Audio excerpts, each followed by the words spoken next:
There might be a robotic chicken that brings them to your house. Bark, bark.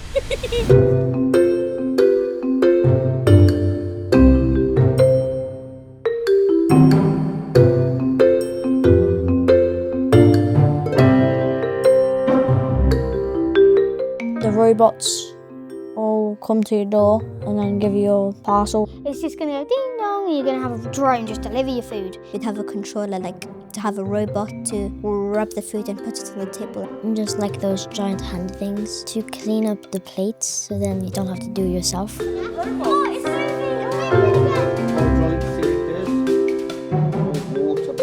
The highlight has been the little moments when they've looked at the machinery or they've heard someone speaking about their jobs and you just see their faces light up, and that moment where they realise that this could be them.